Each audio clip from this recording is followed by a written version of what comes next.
Hello, my name is Carrie Sheely, and my lesson for week 5 in the music production course is configuring an EQ. I'm going to demonstrate the configuring an EQ plugin to function like a large format mixing console, and then save it as a preset in Reaper, my digital audio workstation. EQ plays an important role in the modern studio, so much so that even the most basic mixing boards include an EQ section on every single channel strip in that mixing board. And I'm going to describe how it functions and how to use it.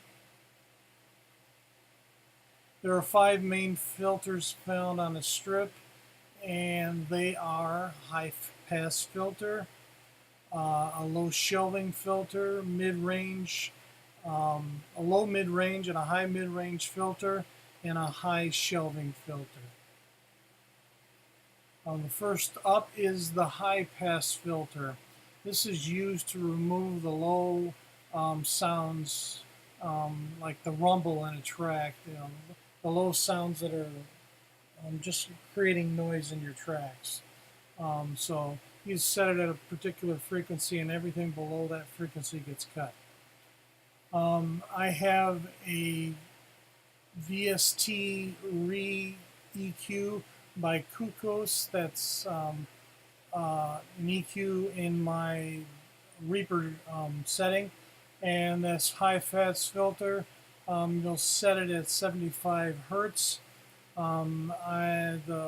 In this particular plugin, the range of 18 decibels per octave isn't available, so I'm not using it. And you can see where it says high pass there, and this is the first one of the ones that I'm going to be using.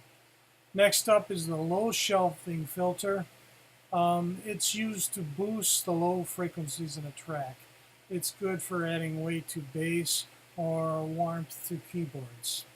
And in this, that's my second thing. It's the number 2 up on the screen there, and it's set at 80 hertz is the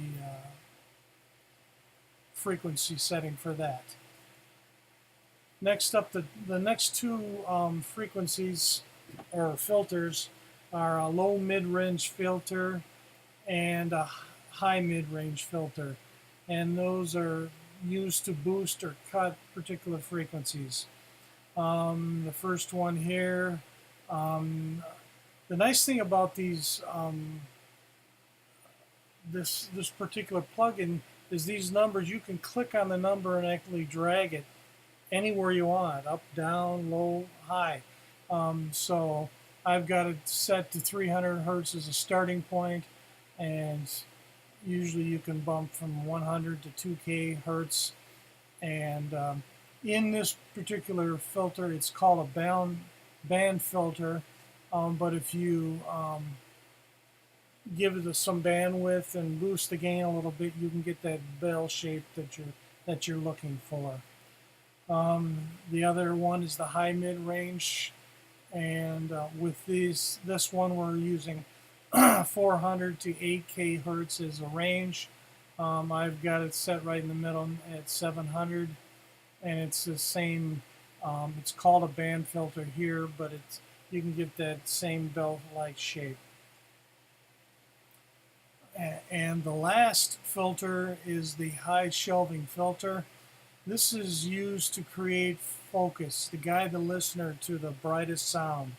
And so what you may do is boost the high end on a particular vocal or an instrument, and then reduce it on everything else. And by virtue that it's the brightest thing, you will hear it more than the other parts.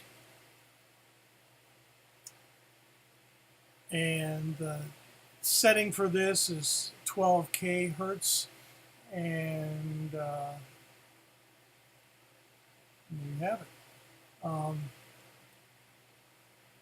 The last thing is there's a little plus sign up at the top there, where it says no preset. If you hit that plus sign, you can actually create a preset. You give it a name. I'm calling this the standard EQ mix, and you can save it, and it's a good starting point for you to use in later projects. Thank you very much. Again, my name is Kerry Sheely from Rockford, Illinois. I hope you've enjoyed my presentation, and let me know if I've gotten anything wrong. I'm still new to the Reaper software. Thanks.